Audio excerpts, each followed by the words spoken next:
as we try and work through the complete analysis, frequency analysis, DC analysis of this cascode MOSFET amplifier. I think in your tutorials you might have gone through a bipolar version of this.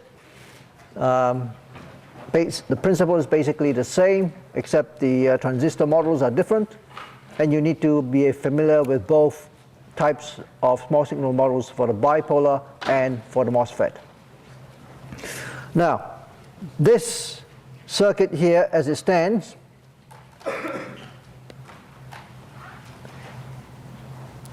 has been redrawn to show the for small signal analysis.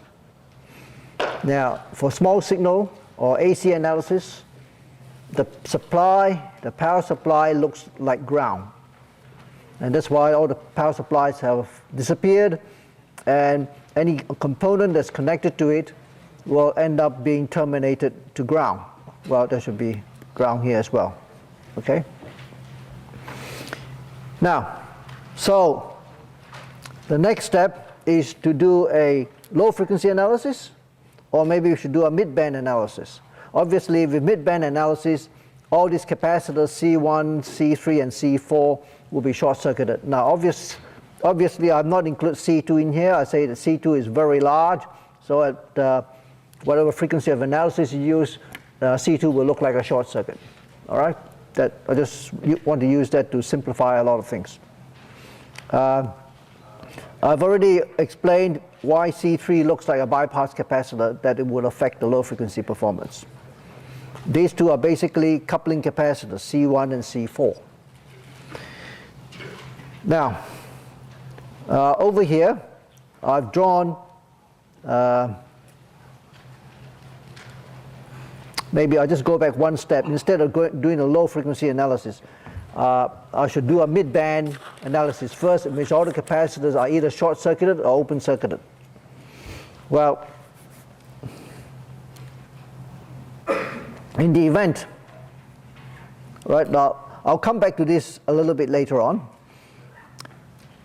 Let's do a mid-band analysis. All right?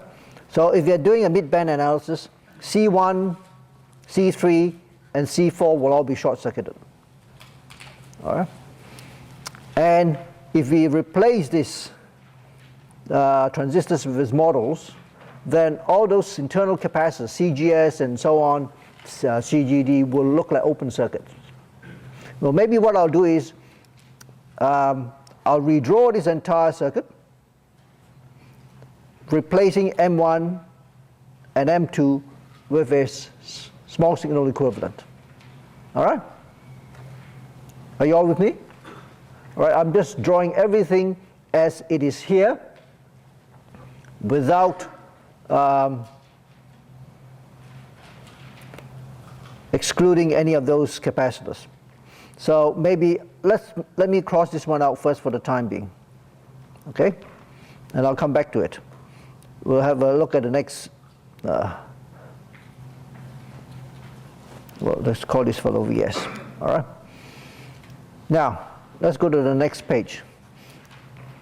We're going to redraw the circuit, replacing the transistors with the small signal equivalent. And so obviously you will have your VS here, RS here, and your usual capacitor is still here. And that goes into the gate of the first transistor. Now, let's make this the connection here.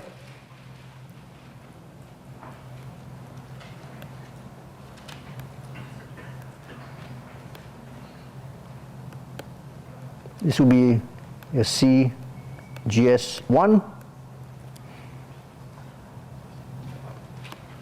your R01, and this will be GM1 VGS1. And the voltage across here will be VGS1. This will be our C1, this will be RS. Now let me go back and see whether I've All right, now you've got a capacitor, 1 ohm, 10 meg resistor there. All right? So there should be a 10 mega ohm resistor to ground there. Sorry. And this transistor is also grounded. So this all will be to ground. And then the next thing is this part of the circuit. Now, so what I need to do is to twist that model around. So the gate of the transistor is tied to this RC pair, the 2K and the 3K in parallel with C3. All right? And so if you think in such a way,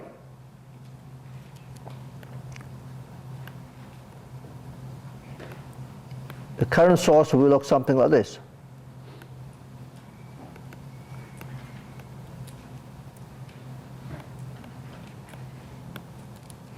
Where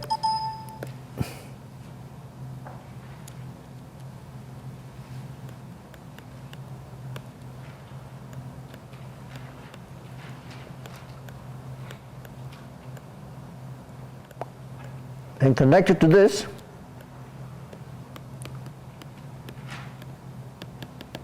will be your C3 and your 2K in parallel with 3K. So just label, well, I haven't drawn some of the other things here. CGS, strictly speaking, you should also have your CGD1, CGS2, and the drain of that to the gate, you will also have your CGD2. Is there anyone who can't see why this is the way this equivalent circuit is drawn agrees with what we see here? Does anyone want me to explain that again, or is that clear?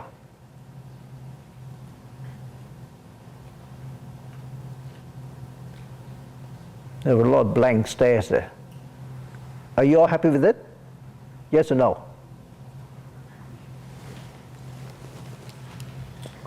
Is your drawing just a conversion to the small signal model, or is it with the mid-band analysis? It's a small signal model. I've included all the capacitors in there, but it is a way I oriented the source and the drain.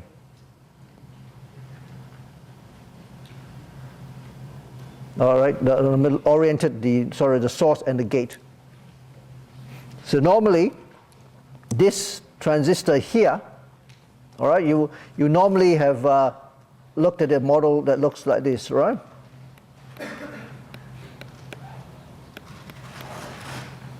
And CGS2 and so on, and CGD2. There will be source, there should be a gate, and that should be your drain. Okay, so basically what happens is this node goes here,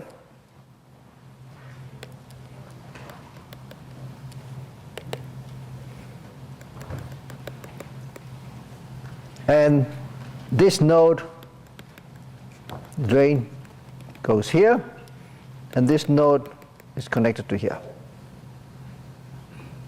All right? If you do that connection, you will end up with that. All right? The gate is down here. I put gate. That will be the source. That will be the drain.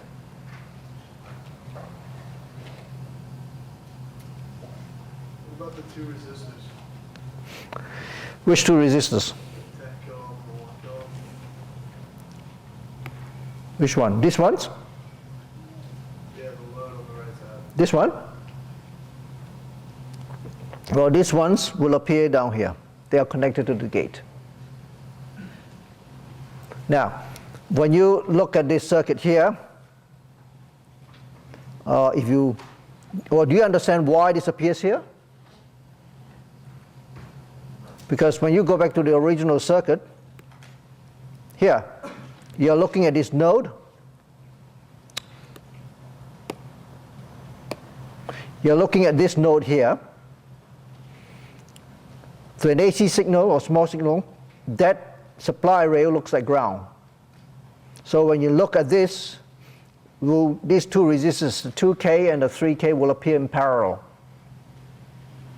And then it will be in parallel with the C3. All right?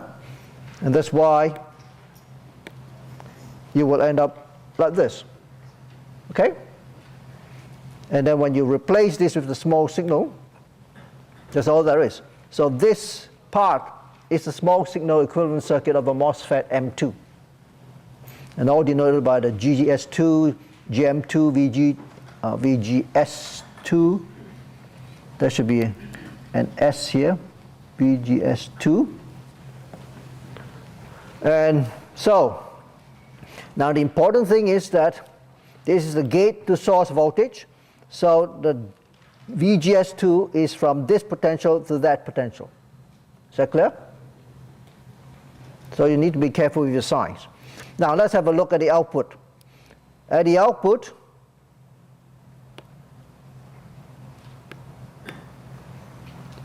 we have this set of resistors.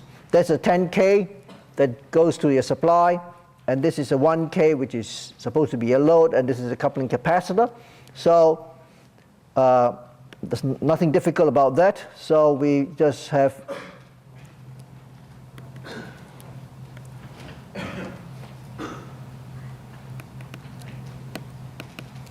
this will be your RL, and call it your 1K, and this would be your 10K, and this would be your C4.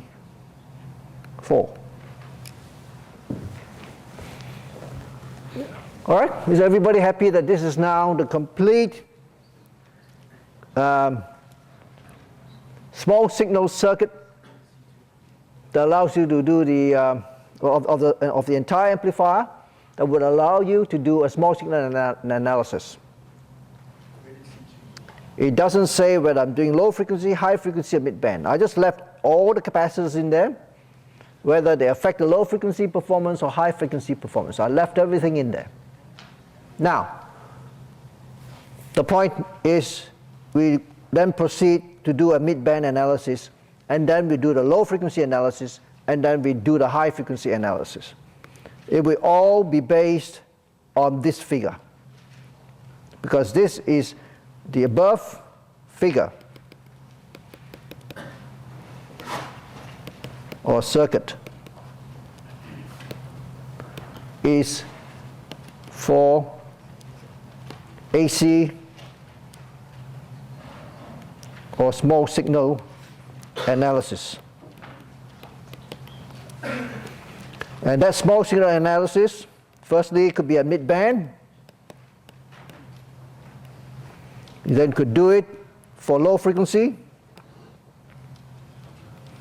and then for high frequency. In the mid-band situation, you will find that all these capacitors, the coupling capacitors and the bypass capacitor, they will be short-circuited, and these capacitors that affect the high frequency performance will be open-circuited. All right? Okay, so let's do the mid-band analysis. Well, let's start a new page on a new band. Let's do the mid-band analysis.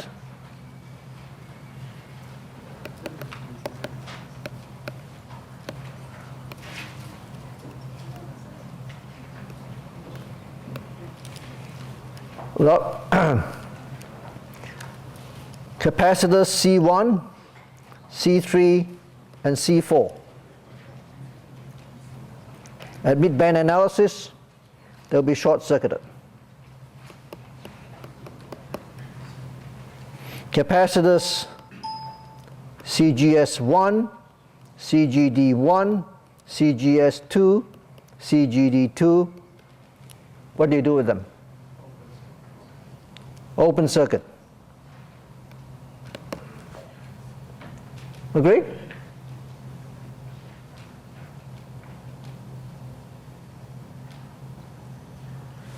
Now, then how does the circuit look like now?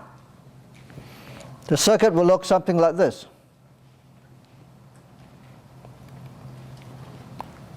You still have your VS here. Then you have your RS. And because C1 is short-circuited and looks into the, is it 10 mega ohms here? Because you open circuit at CGS, your source potential is somewhere here to ground, and your CGD is already open circuited, and this is the GM1 VGS 1 will be your VGS1. Well, let's continue to use the R01 here. It just complicates this analysis or make life easier. Now, then it goes to the next stage, which then goes and have a look at this.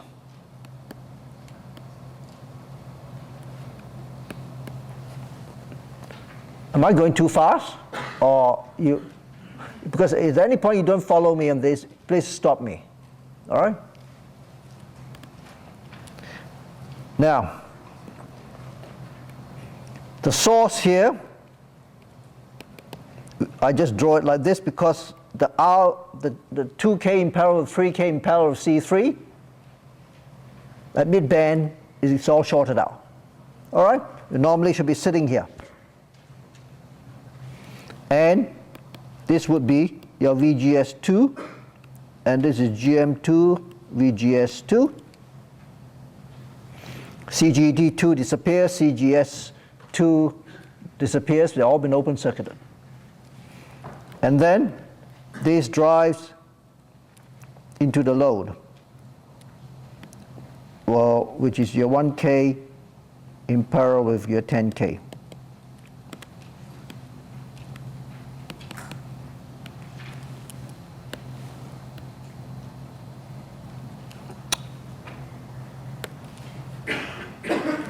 Well, I just put everything together here. That might be easier.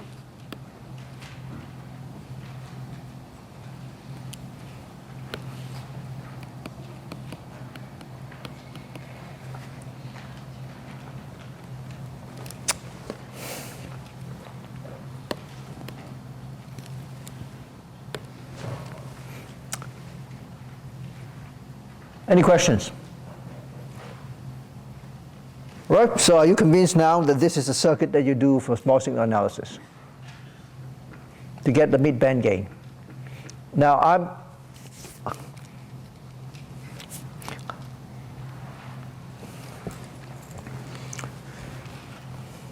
I'm going to simplify things a little bit so that I can quickly write some formulas down. But if you did not do that, then it will take a few more lines. Now, I'd like you, for your homework,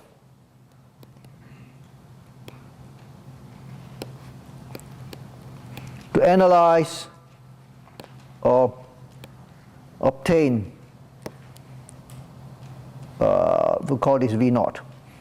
V0 on Vs at mid-band, right? The voltage gain at mid-band without assuming R01 as large. In other words, you include R01 in the circuit and do the analysis, which means you got to write the nodal equations here, here, and here, and so on, and you get a little bit more messy equation to solve. All right? Go home and do that and convince yourself that it might not be too much of a difference. But for our purposes here, say for simplicity, we suppose that R01 is large and can be open circuited.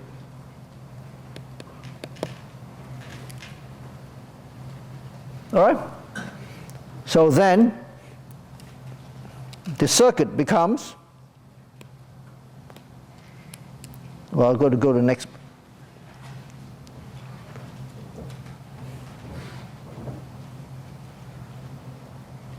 Can I go to the next page now? Yeah.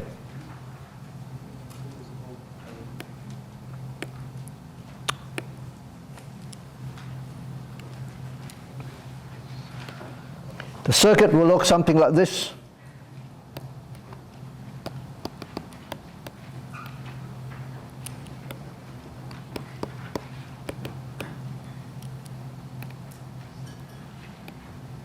$1K or whatever it is.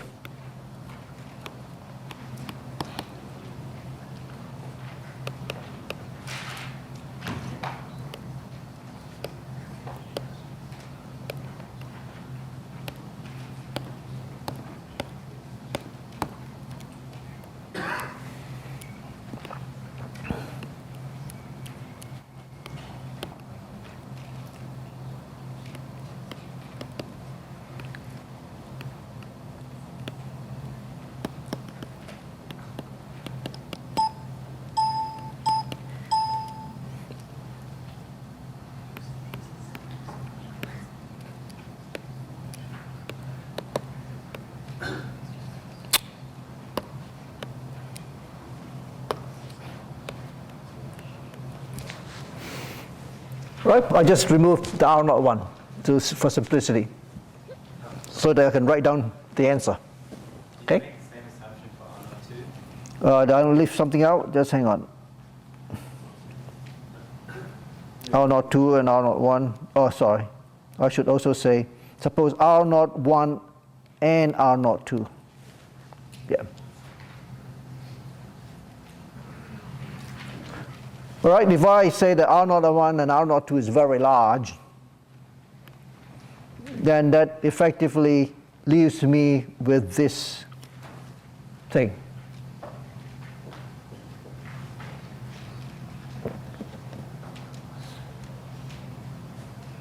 Agree? Okay? So, this is still our V0, and that's our Vs. So, you can write down V0 is equals to, what is V0 equals to? Come on. Pardon? Minus? What? VGS2.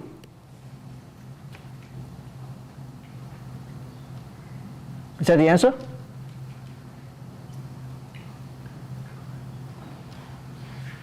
Hands up those who agree with that. Hands up those who don't agree. So what's the answer? Come on. Voltage across the 10K and 1K resistance Yeah, what is that? from the current sources. Yeah. So what is it?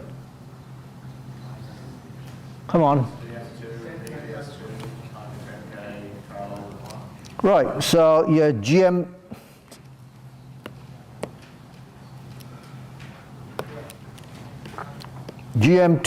VGS2, that's the current flowing through here, times your 10K in parallel with 1K. The minus sign comes about because of the direction of this current source. All right? Now, just watch this carefully. If I define the current source to be this way, then my polarity will have to be defined this way. Is that clear? All right? Now, then in this case V naught will be GM2 VGS2 times 10K in parallel 1K. However, later on, because of this sign here, all right, you will find that there is a need to redefine this, all right, get a minus sign coming out, which ends up the same. All right, it should be consistent. Okay, so I'll just rub this off to avoid confusion for the time being. Now, what about this node here? All right, that's the output node. Say let's point an arrow. All right, that's the voltage at this node. The next one is the summing the current at this node. All right, so you find that GM2 VGS2 is equals to GM1 VGS1, which gives you summing the current at this node.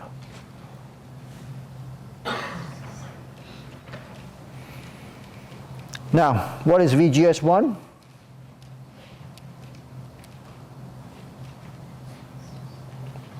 VGS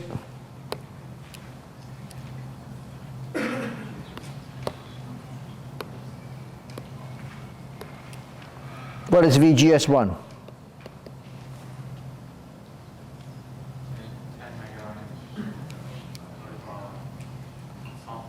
Will be 10 meg on 10 meg plus RS times VS. All right?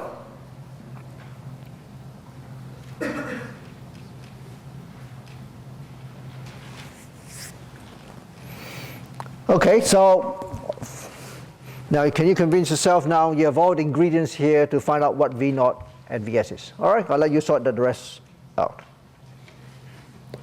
Hence, you can obtain V naught on Vs. Okay? Now, we now look at the small signal analysis for the low frequency analysis. In the low frequency analysis, you will bring back the capacitors due to C1 and C3, C4. Okay? So let's proceed to do the low frequency analysis.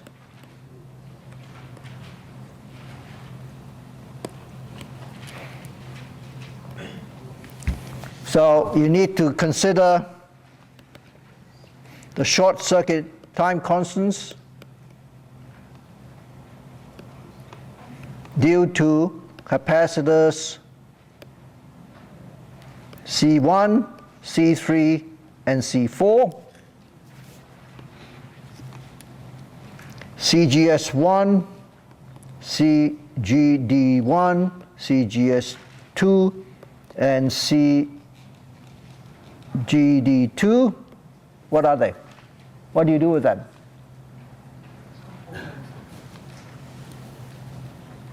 What do you do with these capacitors when you're doing the low frequency analysis? We open circuit them. All right? So for the low frequency analysis, we are left with a circuit that looks something like this. Oh, it looks like an N to me. We bring back our capacitor.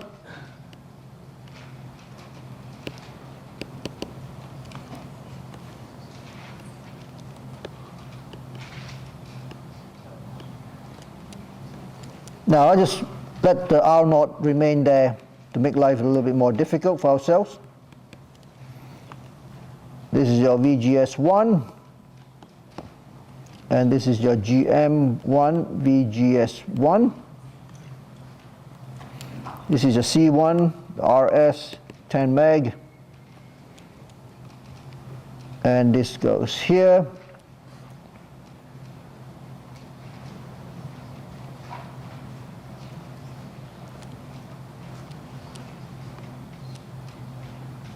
as your gate.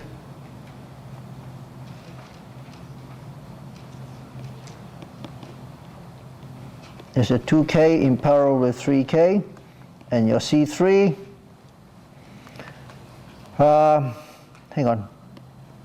And your current source is there. Your R02, and this is GM2, VGS2, and your VGS2 is here, and you will have your 10K here, and your coupling capacitor C4 here, and your 1K.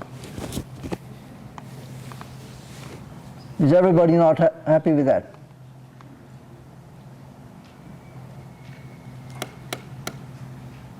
Any questions?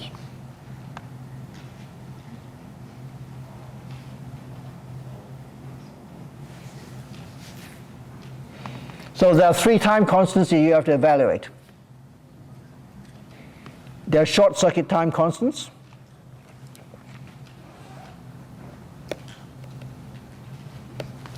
So we need to evaluate 3 short circuit time constants.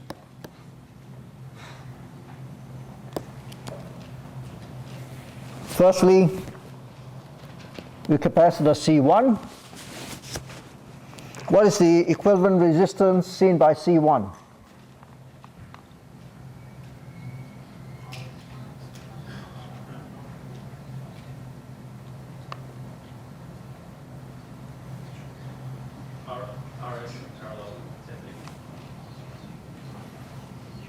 In parallel.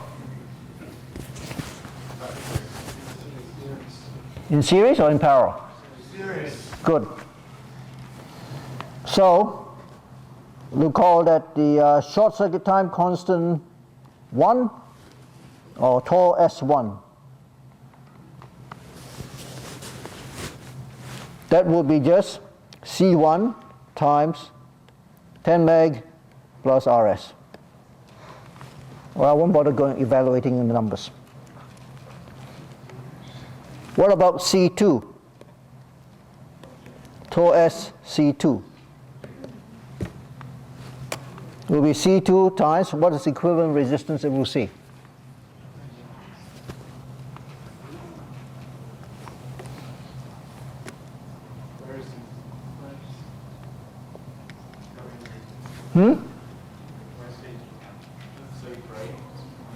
Yep, sorry, C3, sorry.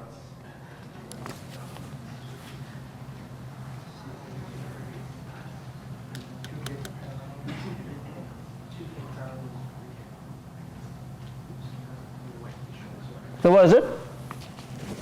Oh.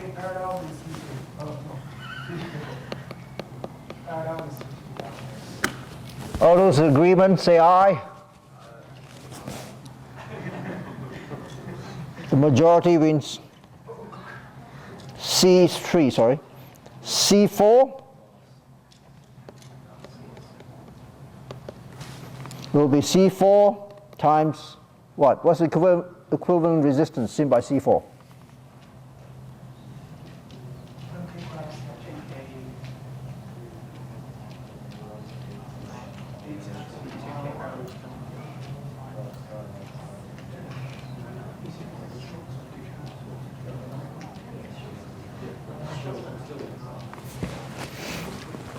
You know that? That is too simple an answer. All right? If you're strictly speaking about this, when you start evaluating this, right, 2K in parallel with 3K, now the condition under which you evaluate the short circuit time constant is that the signal source will be disabled. All right? Okay? Now, in that event, if you short circuit this, the VGS will actually go to 0. This is short circuited, there's no signal applied to it, there's no current flowing here. VGS, this signal here will be ground, potential. There'll be ground potential, VGS 0, there's no current. Agree? So you have your R0 1 that's left here. Now strictly speaking, what you need to do is take this away, apply a test voltage here. And because there's no current here, and this is a ground potential, and you apply a test voltage here, there is a potential from here to here that will give you this. So strictly speaking, that is a questionable answer. All right? Now, so what happens is that if you apply a test voltage here, and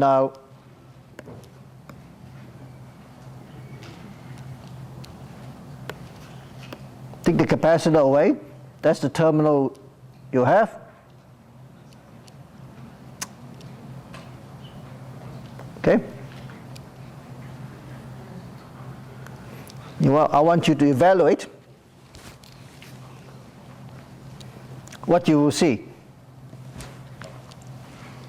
Over here, you put a test voltage and you work out the test current.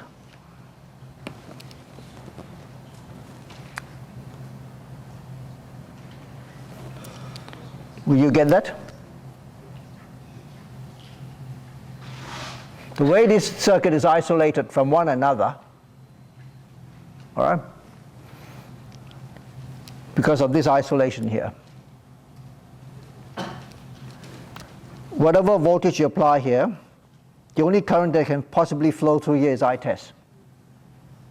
All right? However, there would be current flowing down in here. But because it's isolated from here, it doesn't affect the I test from flowing in here. All right? So, based on that, you will say that, well, whatever voltage is here, we can calculate there will be certain potential to whatever current is flowing there. That's fine. But somehow, whatever current flows, that will not affect this because this is isolated from there. So all it sees will still be a 2K in parallel with 3K. All right? Now, the last one is this.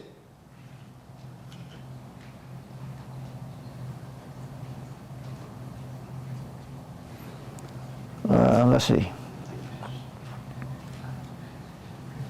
C4. And let's remove this now.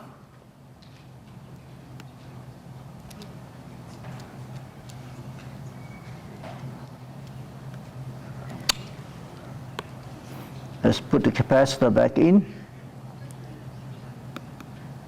C3. Now, when you start looking at C4, what is the equivalent resistance seen by C4?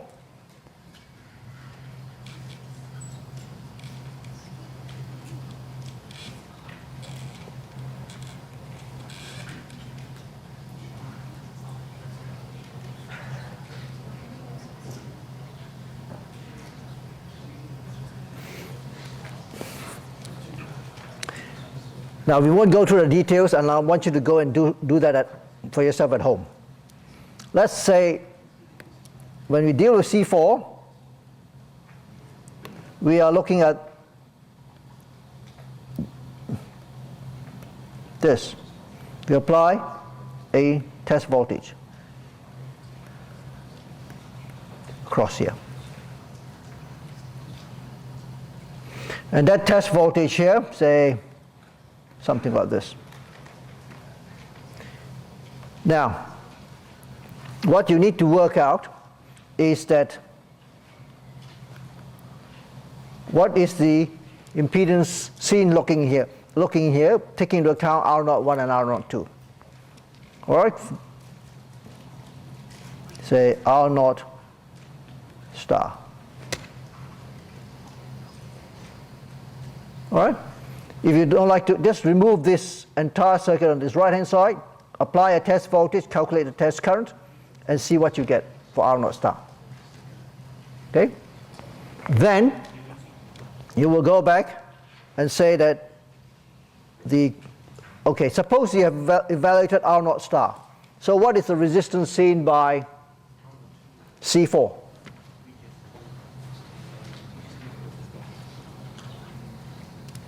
What's the equivalent resistance seen by C4?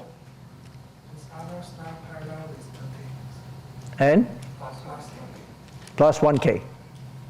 All right? It will just be R naught star in parallel with 10K plus 1K. So homework.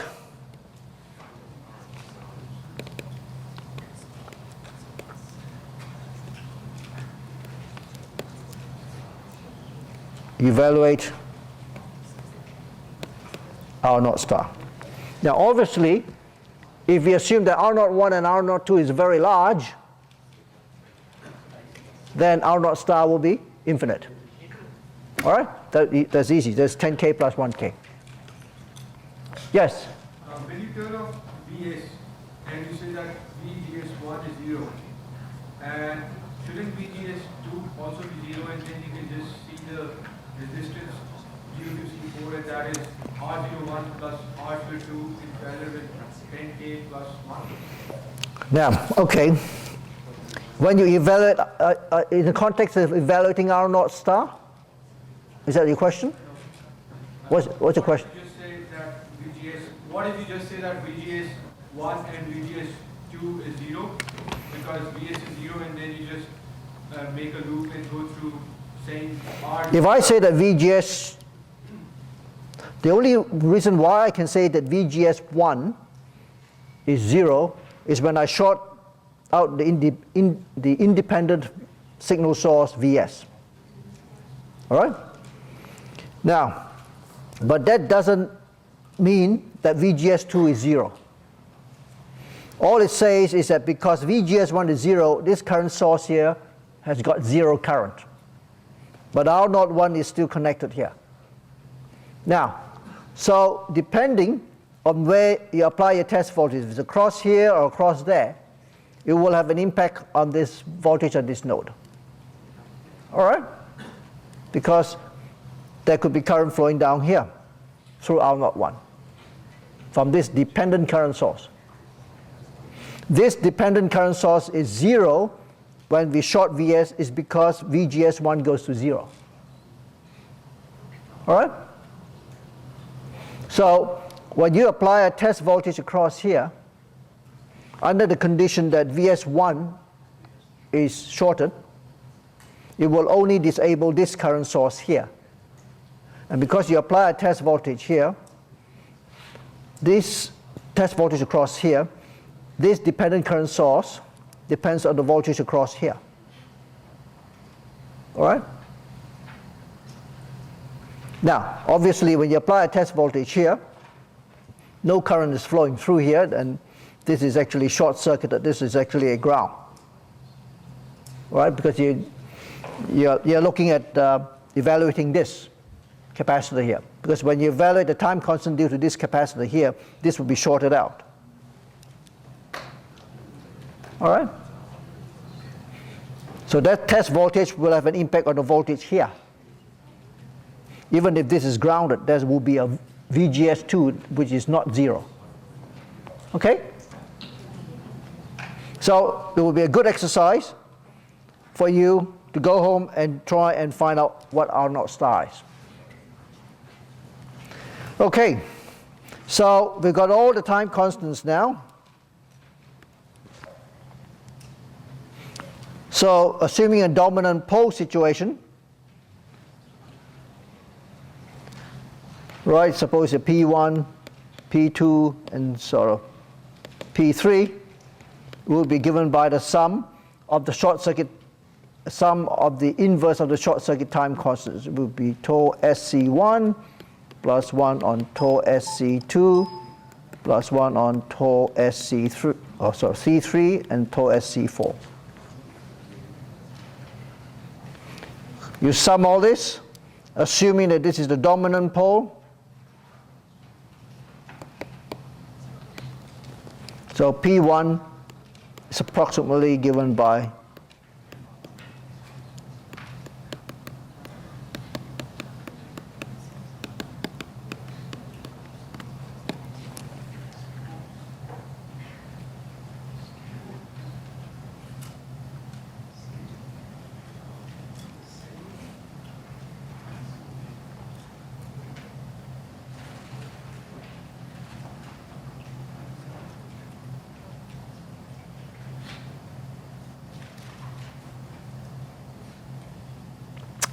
okay? Any questions?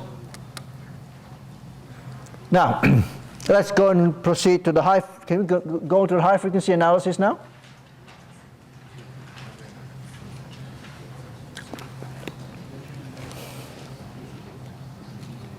All right, let's go to the high frequency next page.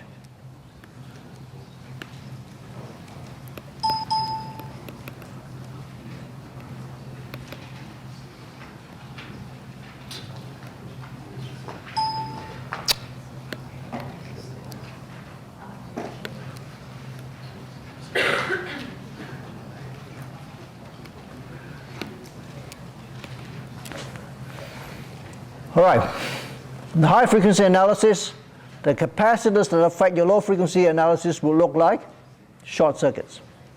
So C1 will be short circuited, C3 will be short circuited, C4 will be short circuited. Okay?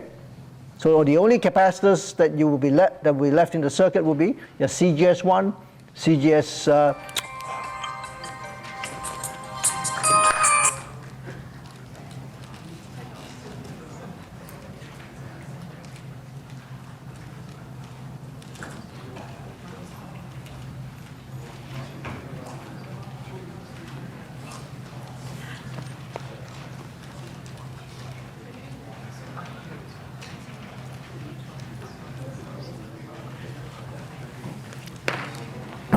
Now, the circuits will look like this.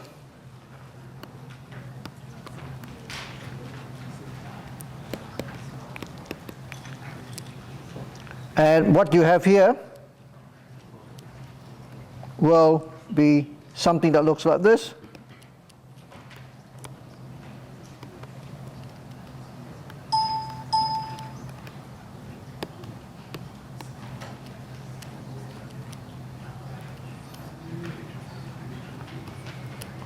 We are not 1 is here, your CGD1, your CGS1, and your VGS1. So this would be GM1, VGS1. And that is connected to this node here.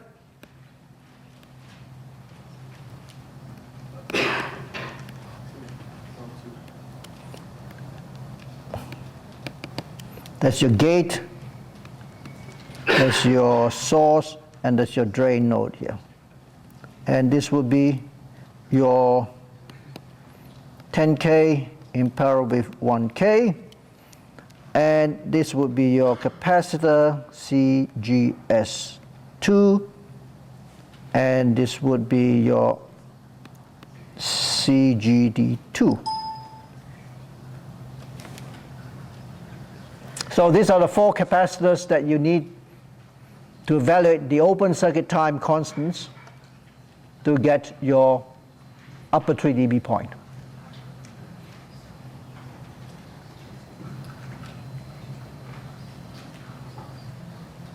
Is there anyone not happy with that? Any questions? C1, C3, C4 are all short circuited. Now, based on that, this is your RS, that would be a 10 meg. This is your VS. Have I left anything out?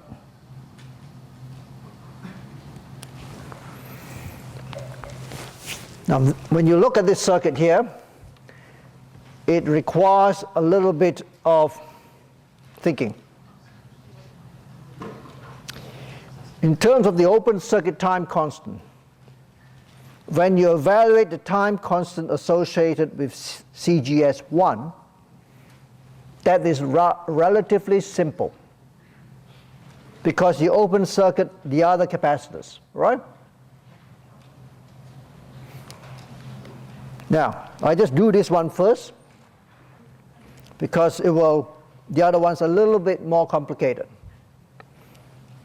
And there are two ways of working this out. Say CGS1.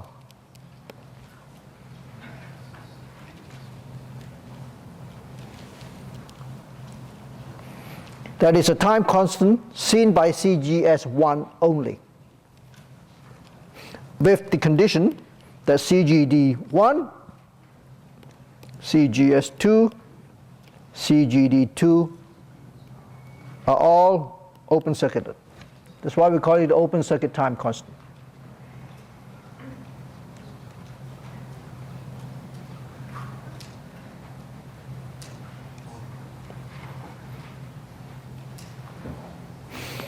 So what is the resistance that you will see?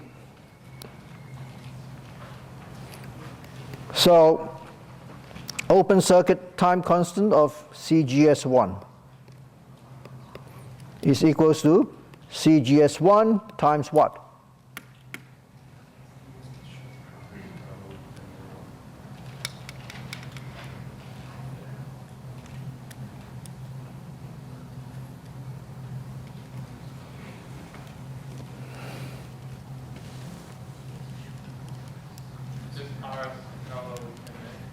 Pardon?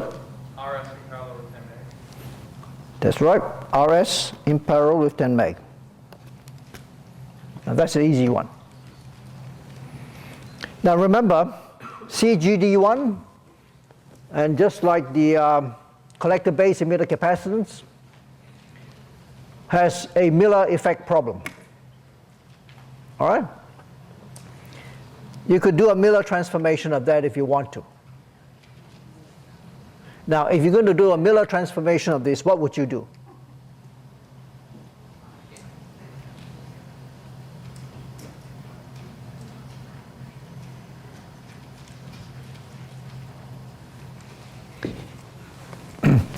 If we did a Miller transformation, we won't be calculating the time constant of just CGS1 alone, because the Miller transformation of CGD1 will create two capacitors across here and one across here.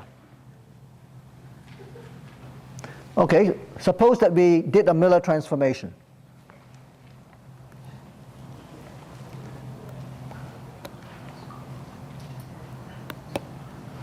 Let's use a different color. Suppose we did a Miller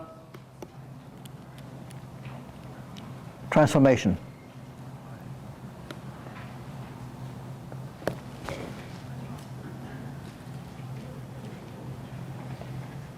Then the circuit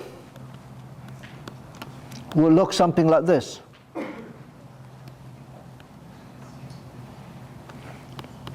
You still have your CGS1 here,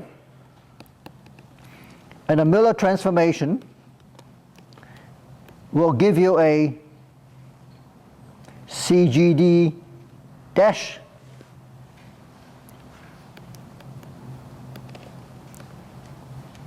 and your R0 here, 1, and CGD double dash, or CGD1 double dash. And then you will still have your thing here, your R02 here, GM2 VGS2, and this is VGS2, and you will still have your,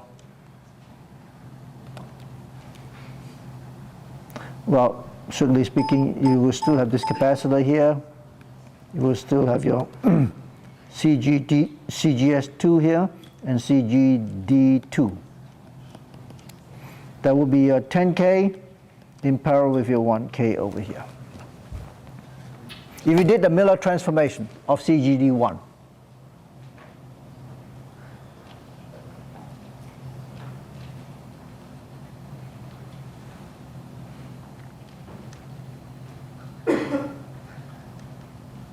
now, what is CGD1 dash?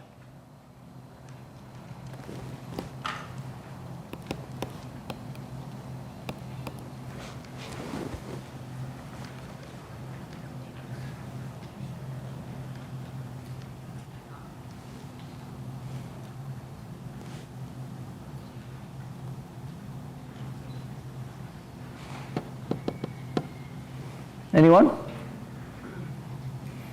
Can someone suggest how we proceed to calculate CGD1 dash?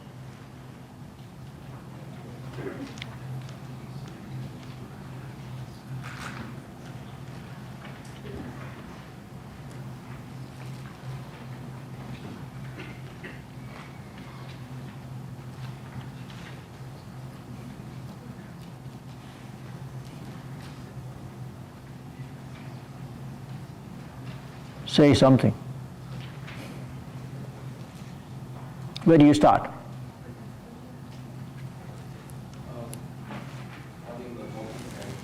Pardon? On the voltage gain, Right, between which node? above the capacitor and above the current source. From here to here? So the voltage gain from, say, node X to node Y. All right? So, what is the voltage gain?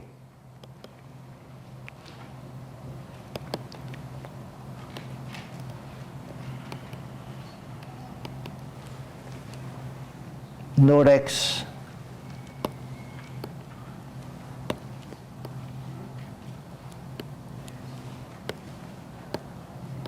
to node Y.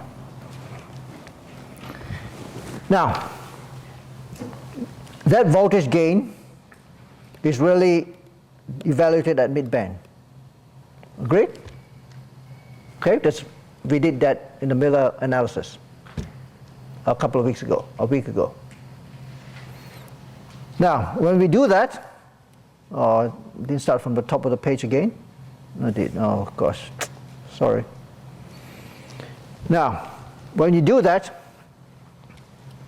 again, this is your RS, and this is your 10 meg, and this is your VS. What's the voltage gain from this node to this node?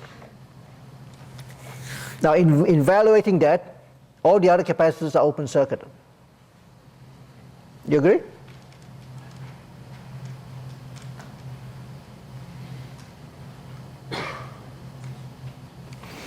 Now, let's just draw the circuit to evaluate that voltage gain.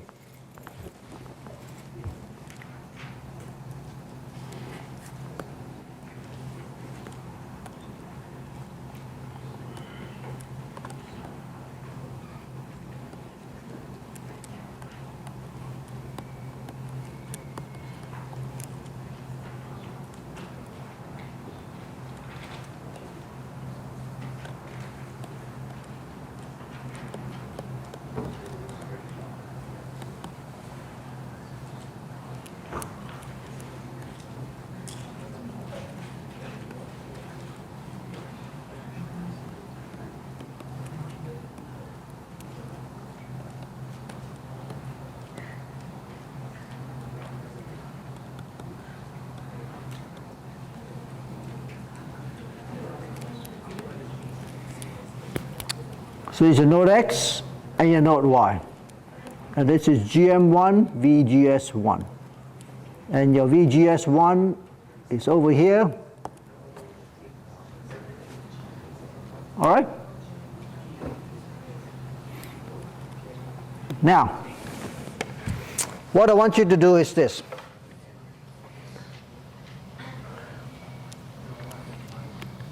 The voltage at this node, what's the voltage at node Y?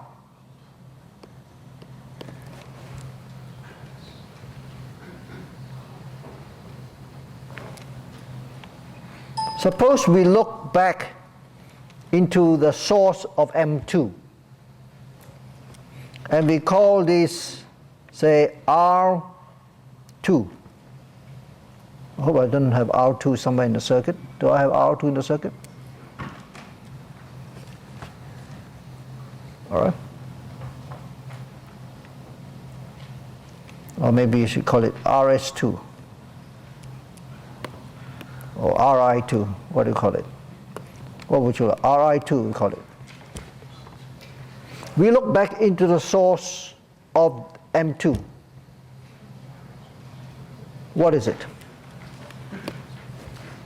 Now, just from this itself, the voltage at node Y is equal to what?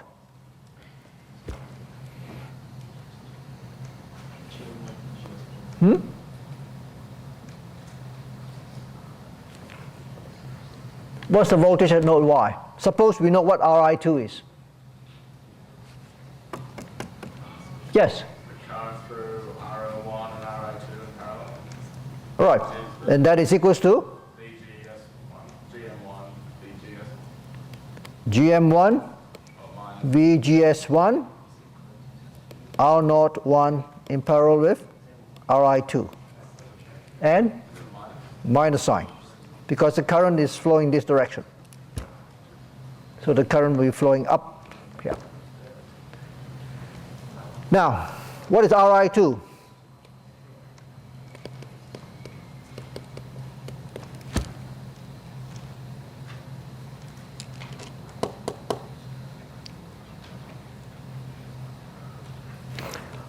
So to evaluate Ri2, let's look at this circuit alone.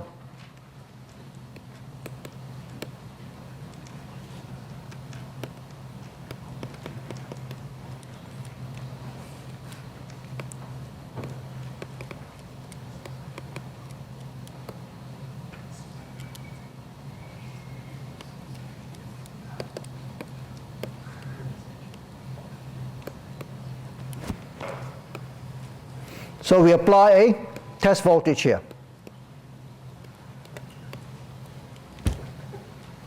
And figure out what's the test current. Agree?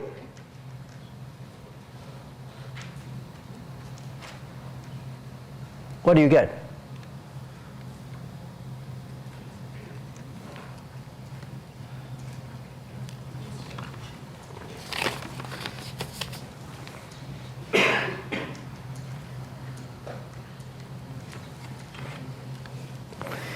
Well,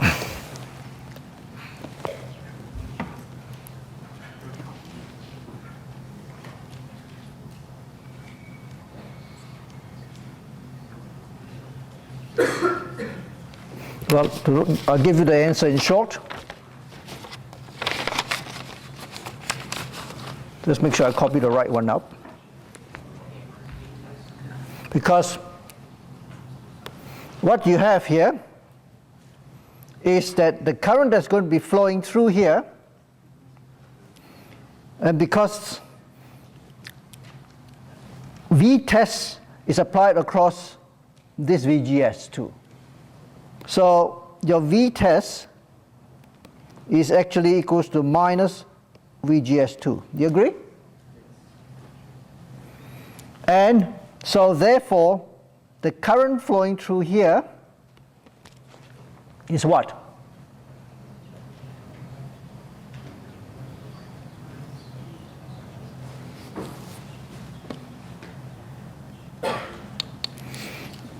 The two currents are defined going in here, so with this current plus this current.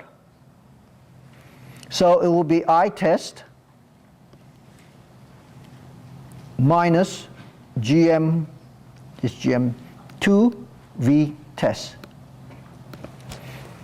Or I test plus GM2 VGS2, because VGS2 is equals to minus V test. Therefore, it will be I test minus GM2 V test. Now, whatever current flows through here ends up coming out here, your I test will still be here.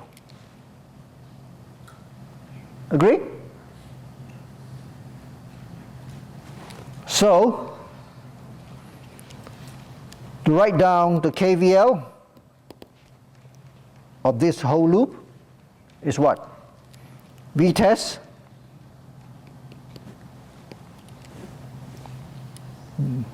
will be equals to this current here, I test, minus GM2 V test plus I test times 10K in power of 1K. Does anybody not agree with that?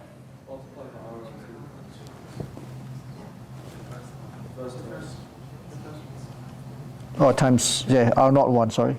R naught 2. Yeah.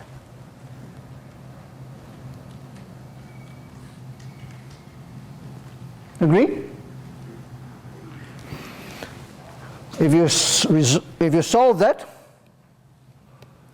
your V test on I test,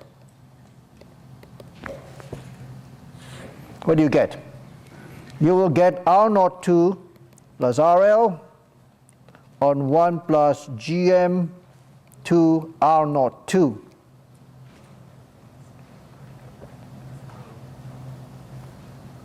All right? That is the impedance seen looking in here. That will be your RI2.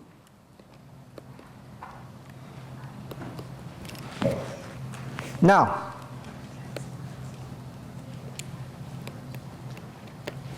if R naught 2 is greater than RL, which is often the case, what is Ri2 equals to?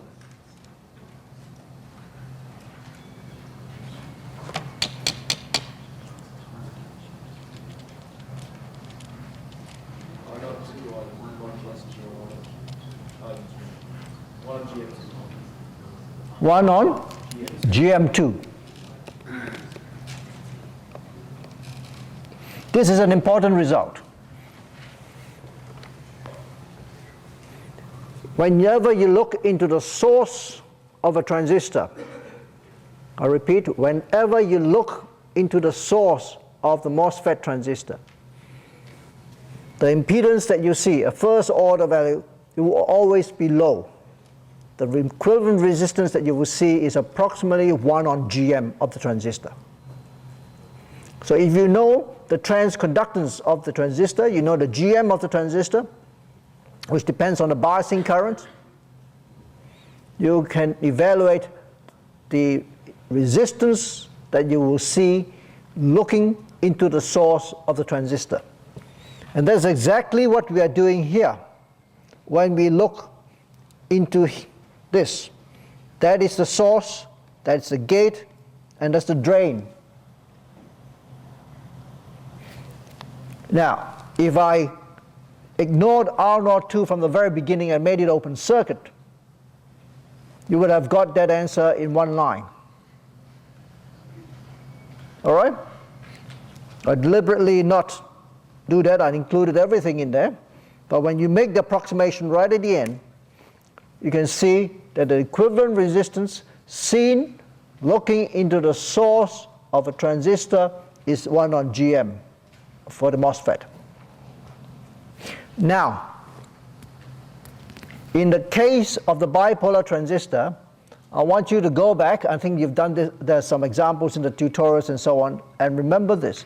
When you look into the emitter of a bipolar transistor,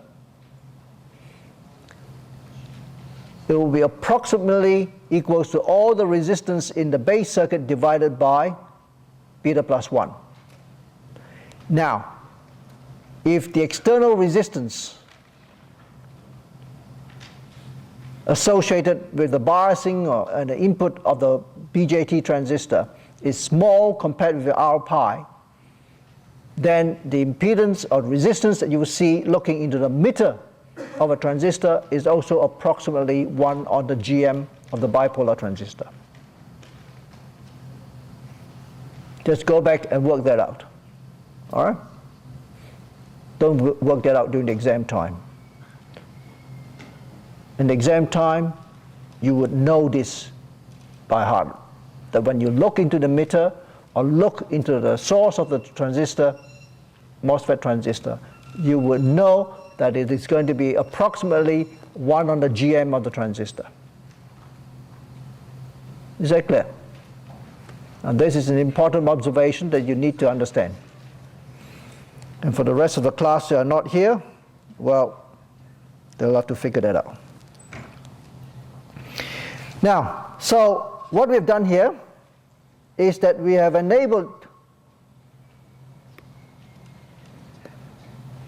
to evaluate Ri2 and Vx2, Vy, which is given by this, and you could very well see that,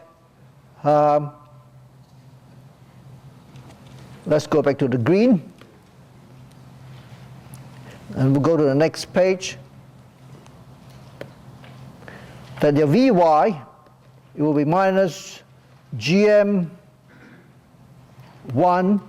VGS1 R01 in parallel with 1 will be, say, approximately equals to GM1 if R02 is much greater than RL.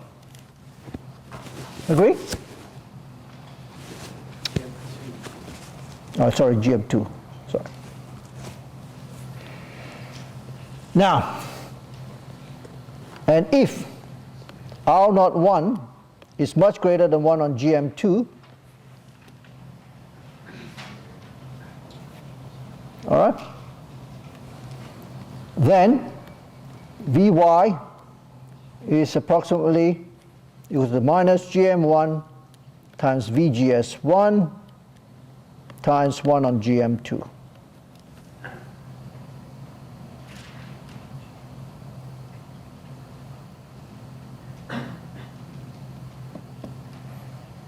All right?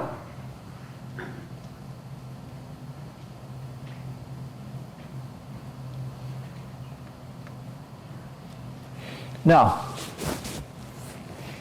can someone tell me what is the relation between GM1 and GM2?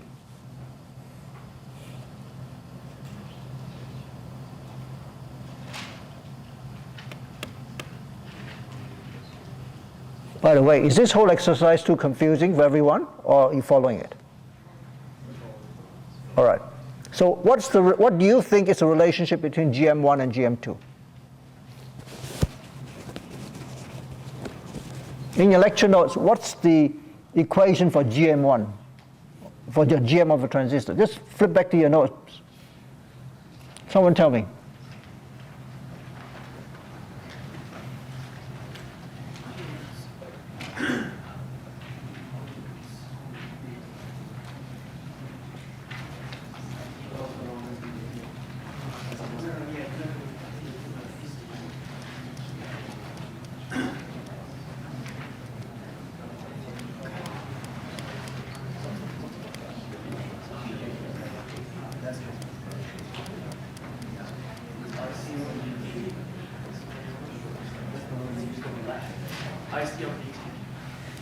Pardon?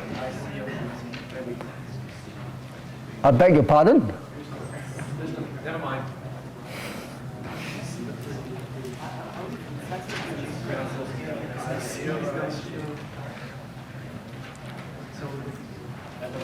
If you think it's IC over VT, you're in trouble. Yes? Are these transistors the same? Say it again. Those two transistors are the same, right? Which, The transistors in the circuit. what parameters are you talking about? Well, why don't we go back to the first slide? Right? That's our circuit we were dealing with. What's this? Are those two transistors the same? No, they're not. They are not. Okay. Is the drain current the same? Yes. Agree? All those who don't agree, put your hands up. All right. The drain currents for M1 and M2 are the same. So what's the GM of each of these transistors?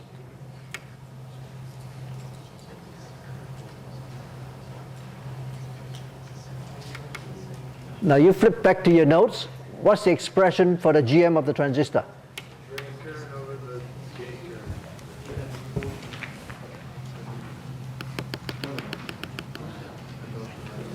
Right. What's the expression for the GM of the transistor? IC over IG. Who said IC? ID? Over IG. I can't hear you, sorry. Over IG. ID over VGS.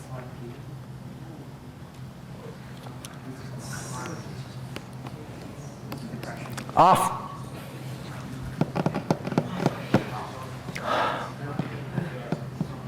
I don't think I've got across.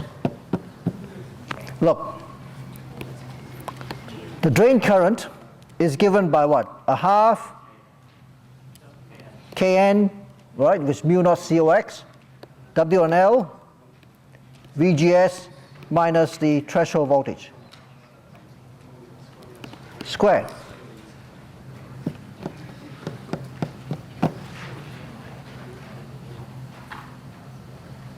All right? So, the GM is a partial derivative of ID with respect to VGS. It's not ID divided by VGS. It's the partial derivative,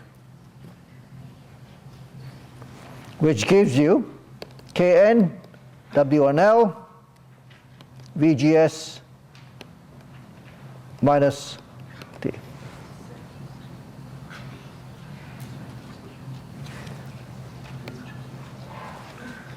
Now, you want to express this differently because this could be Kn, W1L,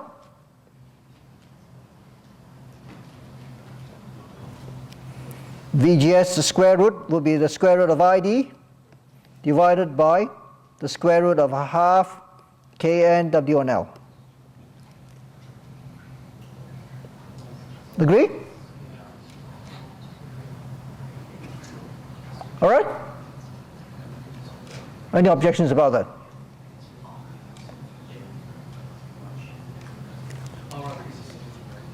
Which boils down to the square root.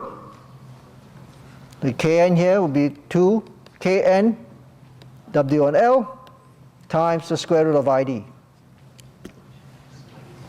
Now that's an expression for the GM of the transistor. So can someone tell me, when you go back to this equation here, what is the voltage Vy in terms of VGS1?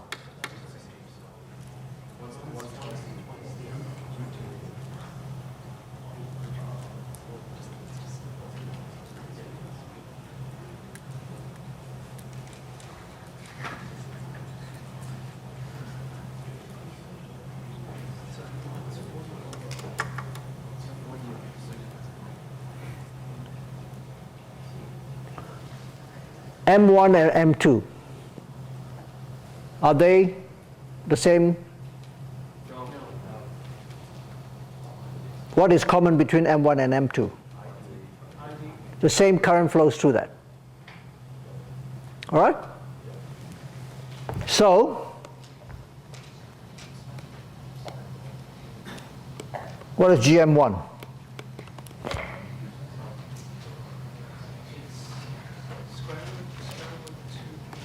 Square root 2 Kn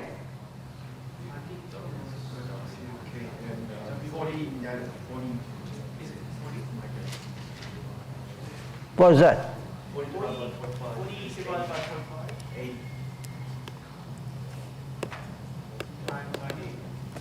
What is GM2?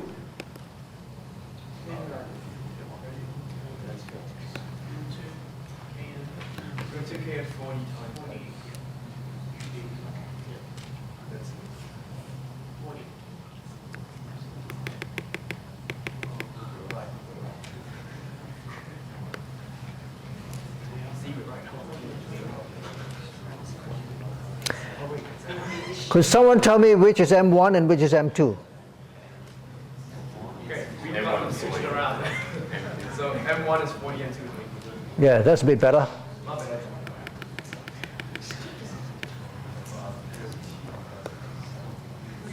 You almost led me up the creek. Sounds like a trick question. All right?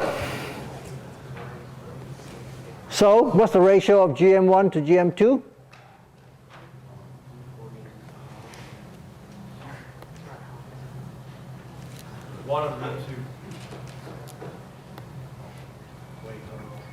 All right, so the ratio of these two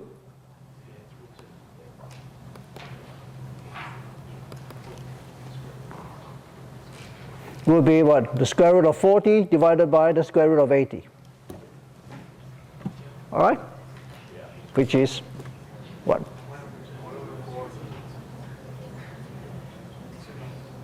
It's the same current, right? Because ID1, ID2, same as ID2, same as ID1. All right? A half. All right? Or what? Would be 1 on 4 square root is 1 on 2, isn't it? You can work out the rest of it. All right? Now, that allows you to figure that out. And what is VGS1? Can someone tell me?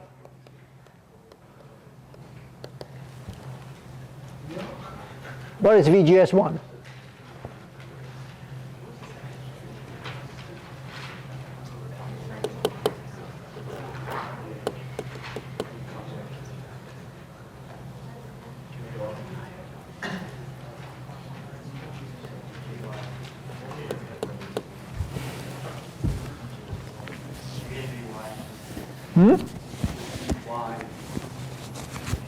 VGS1 will be equals to 10 meg on 10 meg plus RS times VS.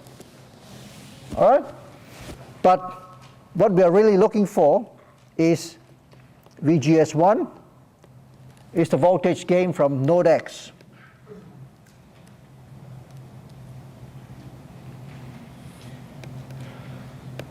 The node X voltage.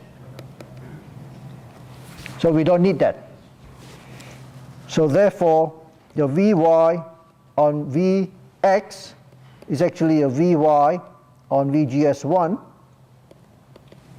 which is your minus GM1 on GM2.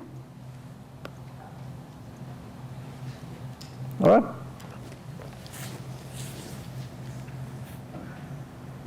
So therefore, what is your CGD1 dash?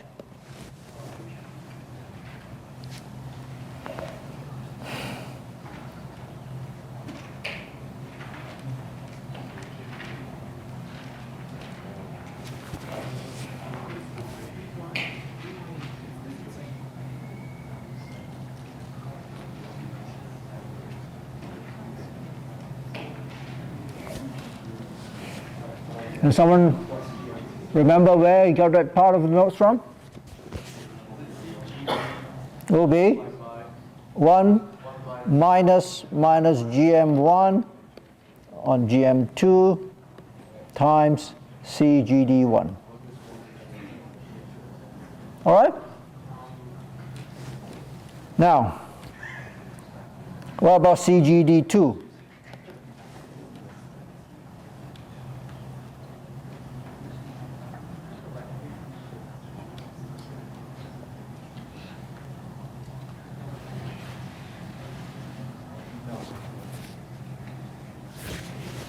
What's the formula for that? Can someone tell me? Because I can't remember what it is.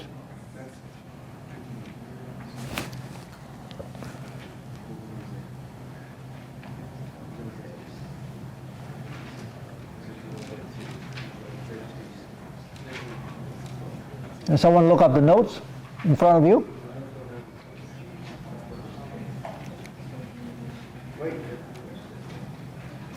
Minus GM1 divided by GM2. The whole divided by the gain again minus 1 over GM. What? Minus GM1 over GM2 minus 1.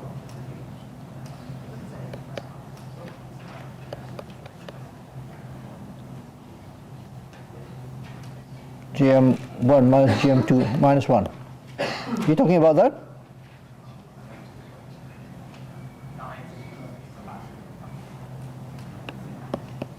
You better go and check that. So CGD1.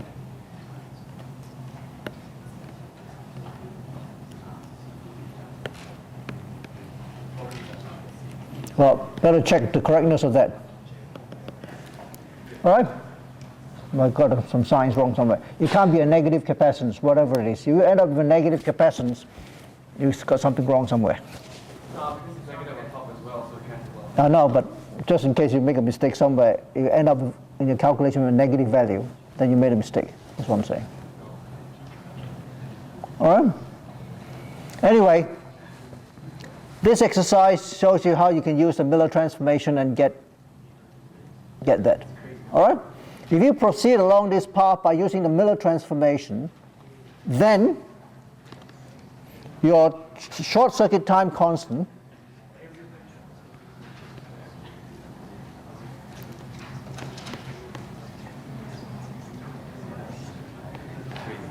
will just be equals to your 10 meg in parallel with RS times CGS1 plus CGD1 dash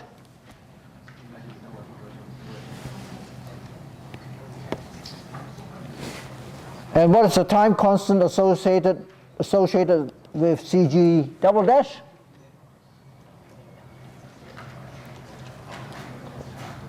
Now you look at a circuit. Oh, sorry, I forgot to start from the top of the page.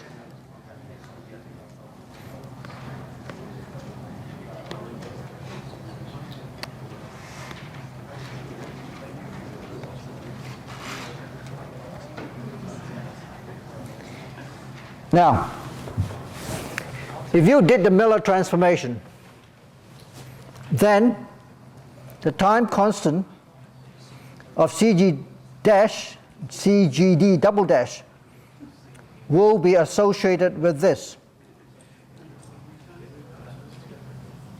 between these two capacitors, CGS2 and CGD1 double dash.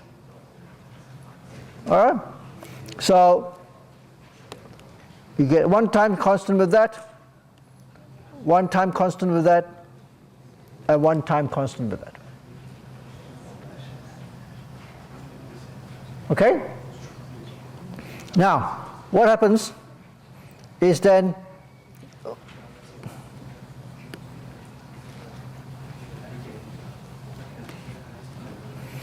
the time constant associated with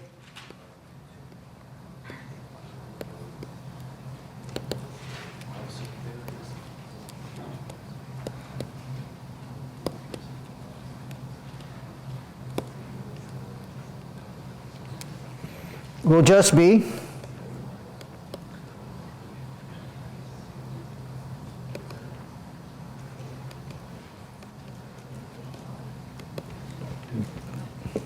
can someone tell me what it is?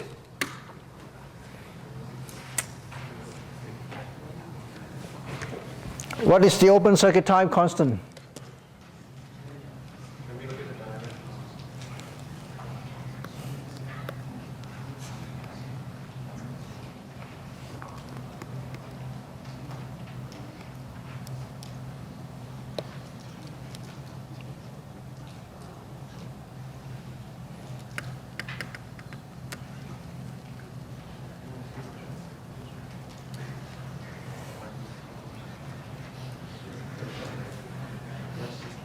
Can someone tell me what it is? Just by inspection? RS Pardon? R? That is for this one. We've just done that. I'm talking of this one.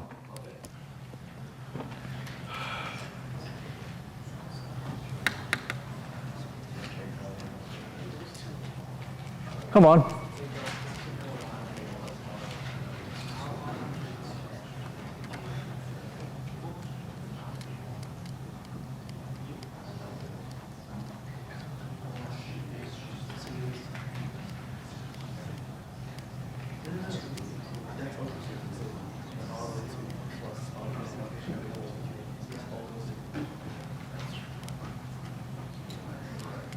Is it RO2 plus 10K parallel 1K? What was it?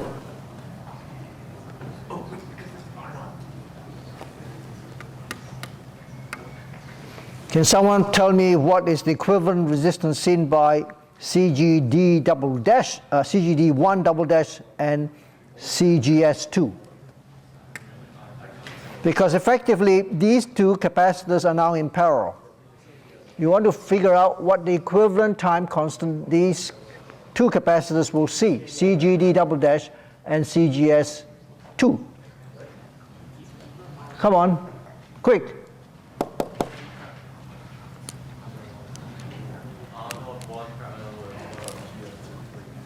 Pardon? Is it R0 1 parallel with 1 on Right, because, well, if you did not take into account R02, if R02 is very large, then it will be R01 in parallel with the impedance seen looking at 1 on GM2. But if you want to include that, which will be RI2, all right?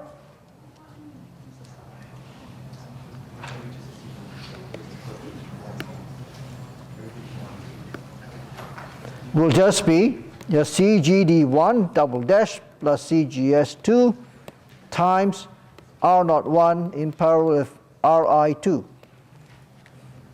And RI2 is approximately 1 on GM if R02 is very large compared with RL.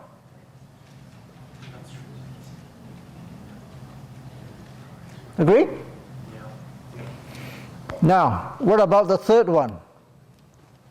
The time constant associated with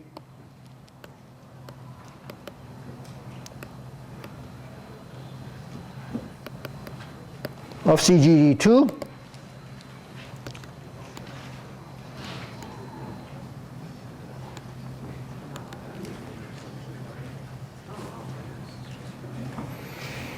well, we can go back to this circuit here.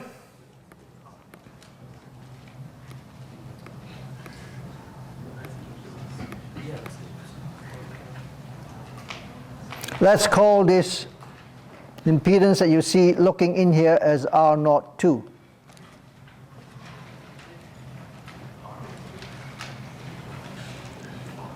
What is R02?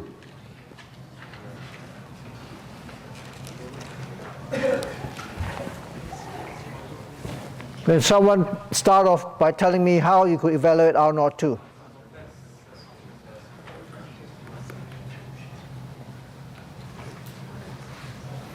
All right. You could say that could be CGD2 times the 10K in parallel with 1K in parallel with R02. What is R02?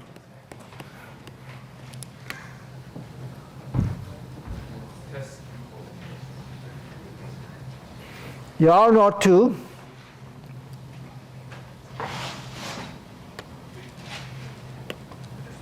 will involve, oh, silly thing, I forgot to start from the beginning of the page.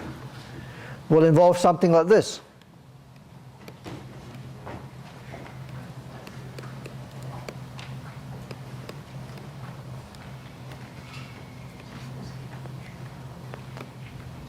The test voltage, your test current. Now, you have the R01 here. and your GM1, VGS1, and so on.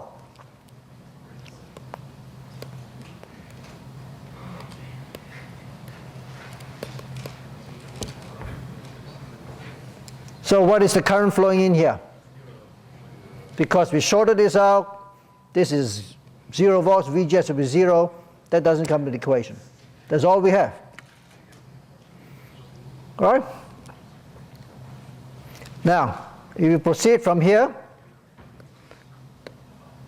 and write down the test equations, the V test will be equals to what? I test minus GM I test R naught 1, sorry, R naught 1 times R naught 2 plus I test R naught 1, and then you find a V test is equals to 1 plus GM R naught 1 R naught 2 plus R naught 1. So if R naught 1 or R naught 2 is fairly large, that is just a very large resistance. So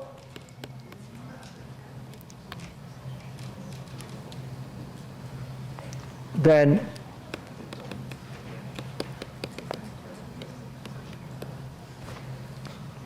and just time constant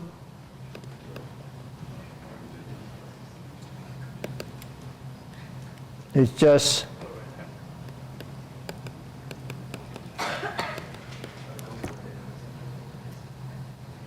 now who put his hand up just now? A question? Someone have a question? So we've calculated all the open circuit time constants, which then tells you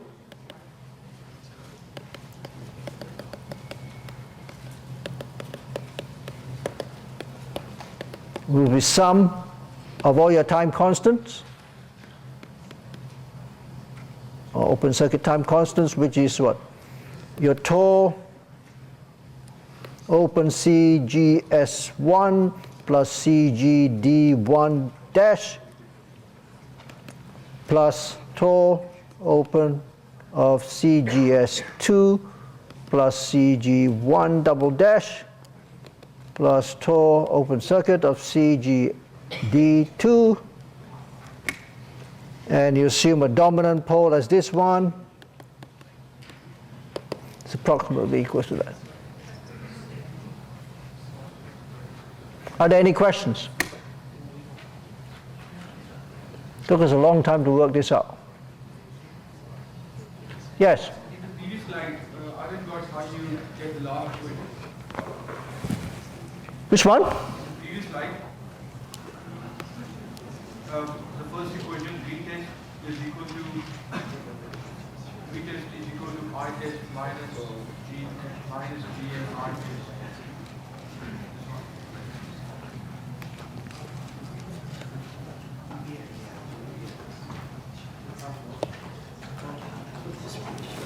All right?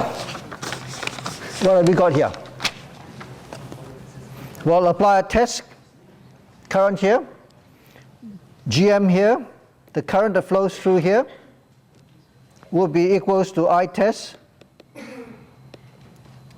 minus GM VGS2. Now, what is VGS2?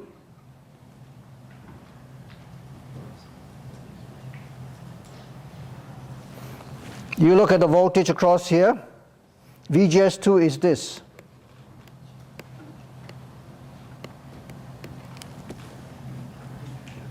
All right?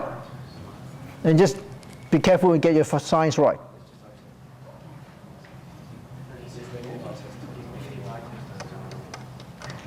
Any other questions?